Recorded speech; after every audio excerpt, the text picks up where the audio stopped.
Hello everyone, welcome to my channel. तो भाई आज हम बात करने वाले हैं हमारी 5 यूनिट ऑब्जर्वेशन की।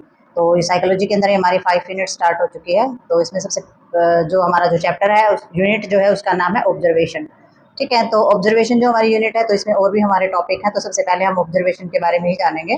तो ऑब्जर्वेशंस के बारे में जो इन्होंने बताया है कि भाई the function of our sense organs. तो भाई इसमें glands and nervous system have considered the importance of motive and emotions in humans behavior। तो इन्होंने बताया है कि with the function of our sense organs, तो भाई हमारे जो सेंस ऑर्गन्स जितने भी होते हैं ना उनके फंक्शन जो होते हैं यानी कि उनकी जो कार्य प्रणाली होती है, जो काम वो करते हैं, तो उसमें हमारे ग्लैंड नर्वस सिस्टम जो है वो सारे के सारे कंसिडर किए जाते हैं। और important motive of emotion human behaviour, तो भी हमारी जो ग्लैंड्स होते हैं यानी कि हमारी इंद्रियां हैं या ग्लैंड्स यानी कि हमारी जो ग्रंथियां हैं, जो हमारा नर्वस सिस्टम है, उसकी जो भी हमारी जो भी फंक्शनल चीज़ें होती है, जो भी कार्य प्रणाली होती है, उसमें जो इंसान का जो व्यवहार है ना, तो उसमें जो उसकी प्रेरणा है या जो भी उसकी भावनाएं हैं, तो उसके महत्व को दिखाते हैं अच्छे तरीके से। ठीक है, यानी कि जो हमारा जो फंक्शन होता है ना हमारी ग्लैंड्स का यानी कि ग्रंथियों का, इंद्रियां हमारी कौन कौन सी होती है, आँख नाक कान, जो हमारी ये चीज़ें हो जाती है सेंस ऑर्गन्स के अंदर हमारे आते हैं।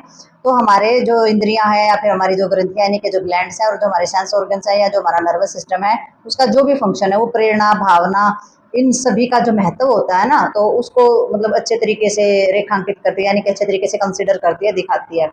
और we have also try to understand that intelligence and aptitudes mean of how they are usually assured. ठीक है, तो इसमें क्या हो जाता है, जैसे कि इसमें हमने ये मतलब कि समझने का भी प्रयास किया है। क्या समझने का? We have also try to understand, हमने ये समझने का प्रयास किया है व्हाट इंटेलिजेंस यानी कि बुद्धि जो हमारी रहती है, in the aptitudes means and how they are usually assured. तो भी हमने जो है समझने का प्रयास किया है कि जो बुद्धि और जो योग्यता है उसका जो हमारा जो अर्थ है यानी कि जो उसका मीनिंग है, बुद्धि और योग्यता का जो हमारा अर्थ है वो आमतौर पर हमारा क्या है, आमतौर पर मतलब कि क्या है और किस तरीके से हम इसको सुनिश्चित करें, अश्योर्ड किस तरीके से करें।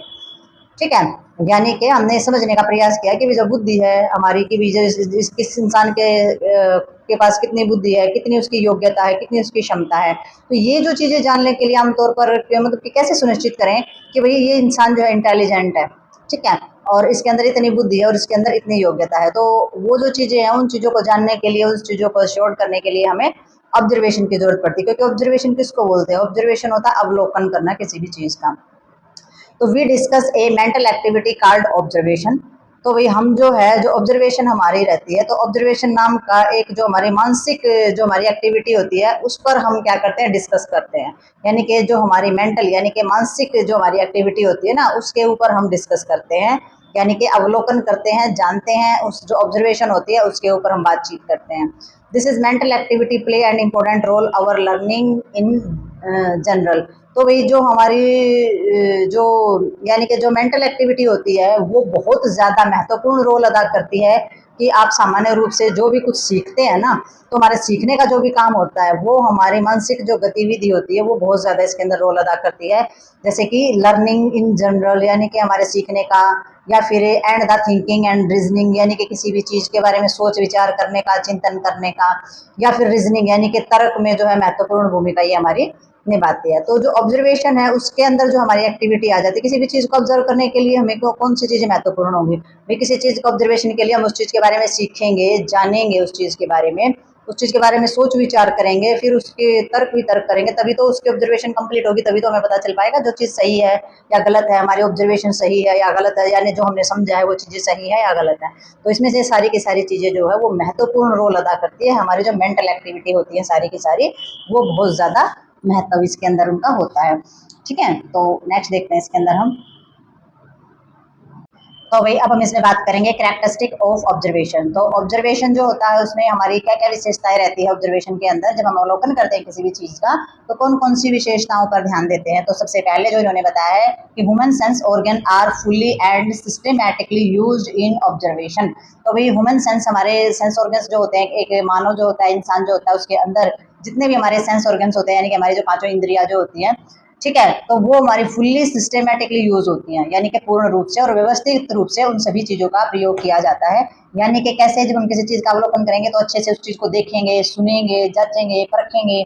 ठीक है, तो ये सारे के सारे जो हमारे सेंस ऑर्गन्स होते हैं उनका बहुत ही अच्छे तरीके से व्यवस्थित रूप से उपयोग किया जाता है। जब हम ऑब्जर्वेशन करते हैं तो सारे सेंस ऑर्गन जो है वो अच्छे तरीके से हमारे सुव्यवस्थित होने चाहिए। ये नहीं है कि आपने चीज़ को देखा नहीं वैसे ही यहाँ कर दिया, आपने चीज़ को सुना भी नहीं है तो आप उस चीज़ के बारे में क्या जज करोगे। तो वो जो चीज़ें हैं वो आपकी करेक्ट होनी चाहिए ऑब्जर्वेशन के अंदर, सिस्टमेटिकली भी होनी चाहिए और फुल्ली भी होनी चाहिए। ठीक है, नेक्स्ट हमारे इसके अंदर आ जाता है acquired fact are more reliables. तो वही इसमें एक्वायर्ड में क्या हो जाता है, एक्वायर्ड होता है किसी भी चीज़ की जो ज़रूरत होती है और जो फैक्ट होते हैं और मोर रिलायबल्स होने चाहिए, यानी कि जो भी हम चीज़ें प्राप्त करते हैं, यानी कि जो फैक्ट होते हैं, जो हमें फैक्ट मिलते हैं किसी भी चीज़ के, तो वो क्या होने चाहिए, मोर रिलायबल होने चाहिए, यानी कि पूर्ण रूप से विश्वास करने योग्य वो होने चाहिए, ज़्यादा से ज़्यादा हम उसके ऊपर विश्वास कर पाए। इस तरीके के तथ्य, इस तरीके के फैक्ट जो हैं वो हमने प्राप्त करने हैं। ठीक है, ऐसे नहीं है चलते फिरते कोई भी कुछ बता रहा है आप उसी के ऊपर यकीन कर लेंगे। तो जो फैक्ट हमारे पास होने चाहिए, जो तथ्य हमारे पास होने चाहिए, वो कैसे होने चाहिए, हमारे बिल्कुल ही रिलायबल होने चाहिए, बिल्कुल ही सच्चे होने चाहिए और विश्वास करने योग्य होने चाहिए। ठीक है, नेक्स्ट हमारा आ जाता है इसमें detailed, deep, direct and the meaningful study is possible through observation. तो भाई इसमें क्या है, इसमें जो हमारी डिटेल्स होती है वो बहुत ही डीप यानी कि गहराई से होनी चाहिए, डायरेक्ट यानी कि बिल्कुल सीधे आमने सामने, मीनिंगफुल होनी चाहिए जिसका कोई ना कोई मतलब निकलता हो, study is possible through observation. तो भी हम जब भी अवलोकन करते हैं, जब भी ऑब्जर्वेशन करते हैं तो उसके माध्यम से पूरी की पूरी हमें जानकारी गहराई से सामने दिखी हुई चीज़ और बिल्कुल ही हमारा जो अध्ययन है ना वो सार्थक होना चाहिए, मीनिंगफुल होना चाहिए। ऐसे ही बेकार में किसी चीज़ के बारे में ना हमने बोलना है और ना हमने उस चीज़ के बारे में कोई भी अपनी राय दे सकते हैं। तो उसकी पूरी की पूरी जो हमारी डिटेल्स है वो गहराई से, प्रत्यक्ष रूप से, गहराई से और सार्थक अध्ययन जो है वो उसके बारे में करना चाहिए। ठीक है, सार्थक अध्ययन कब संभव होगा, जब उसके बारे में पूरी गहराई से आप जानेंगे, मीनिंग उसका जानेंगे, उस स्टडी का, तभी तो हमें पता चलेगा, तभी तो हमें लगेगा कि जो हमने पढ़ा है वो हमारा सार्थक है, सही मीनिंग है और सही अवलोकन, सही ऑब्जर्वेशन हमने की है। ठीक है, नेक्स्ट हमारा 4 में आ जाता है finding the cause effect relationship is possible through observation. तो वही इन्होंने बताया कि finding is cause effect relationship, यानी कि जो हमारी ऑब्जर्वेशन जो होती है, ऑब्जर्वेशन थ्रू पॉसिबल, तो अवलोकन के थ्रू, जो हमारे अवलोकन के माध्यम से जो भी हमारे किसी भी तरीके के कोज इफेक्ट है, यानी कि कारण है, प्रभाव है या फिर जो हमारे संबंध है, उनका पता लगाना भी संभव होता है। यानी कि किसी भी तरीके की ऑब्जर्वेशन अगर हम करते हैं तो उसी के माध्यम से हमें पता लगेगा ना कि ये जो चीज़ है इसका क्या कारण है, क्या इस चीज़ के बीच में रिलेशनशिप है, कैसे एक दूसरे से चीज़ें जुड़ी हुई हैं और किस तरीके से हमारे जो लिंक है वो हमारे इस चीज़ के अंदर है। ठीक है, तो इसमें हमारी सारी के सारे जब हम ऑब्जर्वेशन करते हैं तो ऑब्जर्वेशन के अंदर ये सारी की सारी चीज़ें हमारी होनी चाहिए। और नेक्स्ट हमारे इसके अंदर आ जाता है पॉइंट 5। तो पॉइंट 5 में आ जाता है various method and the instrument can be used for observation.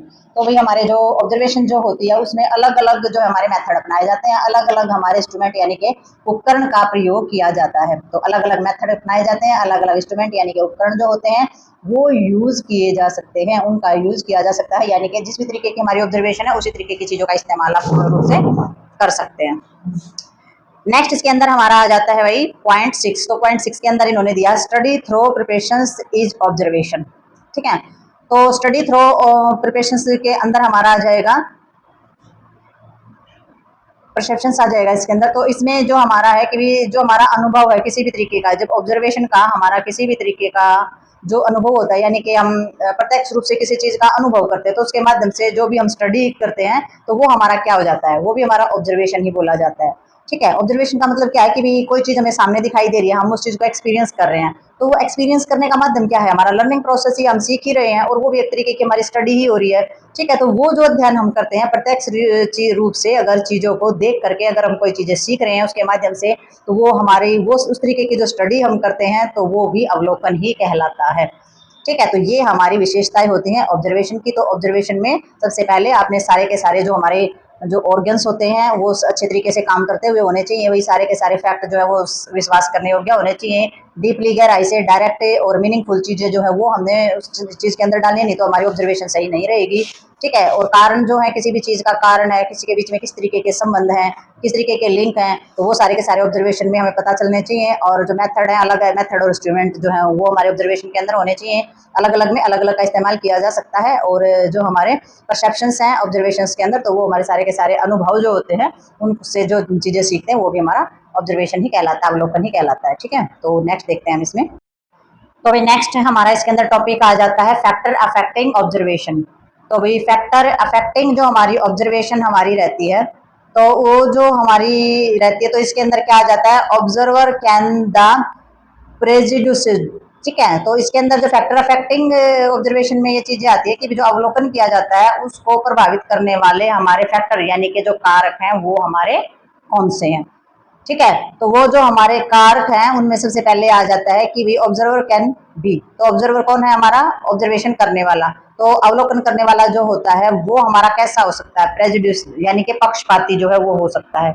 यानी कि जो अवलोकन करने वाला वो पक्षपाती भी हो सकता है और रिश्वतखोर भी हो सकता है। तो ये सारी की सारी चीजें इसके अंदर हो सकती हैं।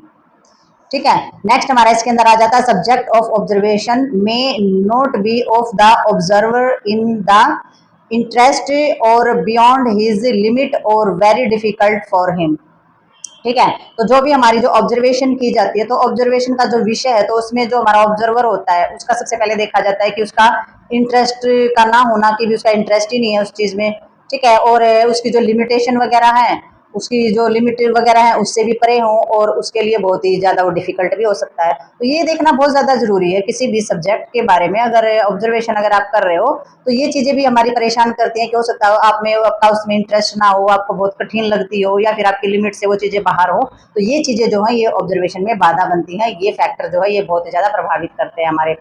ठीक है। तो नेक्स्ट हमारा इसके अंदर आ जाता है लैक ऑफ मोटिवेशन और डिजायर फॉर ऑब्जर्वेशन। तो भाई इसके अंदर हमारा आ जाता है कि भाई अवलोकन के जो किया जाता है, जो ऑब्जर्वेशन जो किया जाता है, तो उसके अंदर जो हमारी प्रेरणा होती है या फिर हमारी जो इच्छा होती है उसका अभाव भी हो सकता है कि मोटिवेशन की भी कमी है और जो हमारी डिजायर है, जो हमारी इच्छा है, हमारी मन मर्जी है ही नहीं उस चीज में, तो भी वो भी ऑब्जर्वेशन के अंदर अगर इन दोनों चीजों की कमी होती है, मोटिवेशन और डिजायर की, तो भी हमारी ऑब्जर्वेशन जो है वो अच्छे से नहीं हो सकती है। ये भी हमारे अफेक्ट करती है बहुत ज्यादा ऑब्जर्वेशन को। नेक्स्ट हमारा इसके अंदर आ जाता है ऑब्जर्वर में नॉट बी रिटेन्ड और द एक्सपीरियंस। तो इसमें इन्होंने बताया कि जो हमारा ऑब्जर्वर जो होता है अगर वो किसी तरीके से प्रशिक्षित या फिर अनुभवी ना हो, उसे किसी प्रकार का एक्सपीरियंस भी ना हो और उसे किसी प्रकार की ट्रेनिंग भी ना दी गई हो, इस चीज की उसने ट्रेनिंग भी नहीं ली है किसी चीज को ऑब्जर्व करने की और उसे अपना कोई अनुभव भी नहीं है, तो ये चीज भी बहुत ही ज्यादा अफेक्ट करेगी। नेक्स्ट इसमें आ जाता है हमारा inappropriateness of the method used for the observation. तो अभी जो ऑब्जर्वेशन होती है उसके लिए उपयोग की गई जितनी भी हमारी विधि या मेथड होती हैं वो सही ना हो, यानी कि वो उपयुक्त ना हो, अनुपयुक्त हो वो चीजें। ठीक है। नेक्स्ट हमारा इसके अंदर रहता है कि भाई जो भी हमारा यानी कि मेथड जो है, जो मेथड यूज कर रहा है वो ऑब्जर्वेशन के लिए, वो उसके लिए अच्छे ना हो, उसको दूसरे और अच्छे मेथड की उसको जरूरत हो। नेक्स्ट इसमें 6 पॉइंट जो रहता है उसके अंदर आ जाता है हमारा इम्प्रॉपर यूज ऑफ मीडियम और इंस्ट्रूमेंट यूज्ड फॉर ऑब्जर्वेशन। तो भाई इसमें क्या हो जाता है, जो भी हमारी जो ऑब्जर्वेशन होती है उसके लिए जो हमारी यूज किए जाने वाले हमारे जितने भी इंस्ट्रूमेंट हैं या फिर जो हमारे माध्यम हैं उनको उनका जो है उपयोग अच्छे तरीके से नहीं किया जा रहा है, इम्प्रॉपर यूज किया जा रहा है। जो भी हमारे माध्यम है या फिर हमारे इंस्ट्रूमेंट हैं ऑब्जर्वेशन के लिए हमें जिन जिन चीजों की जरूरत है तो उनका अच्छे से उपयोग नहीं किया जा रहा हो, मतलब कि उनका जो पता ही नहीं है कि इनको यूज किस तरीके से करना है, तो वो भी हमारे फैक्टर अफेक्टिंग के अंदर आते हैं। ऑब्जर्वेशन के अंदर जो है प्रभावित करने वाले जो फैक्टर हैं उनके अंदर ही हमारी आ जाती है। तो ये जो हमारा टॉपिक है इसके अंदर हमने जाना है ऑब्जर्वेशन होता क्या है। ठीक है।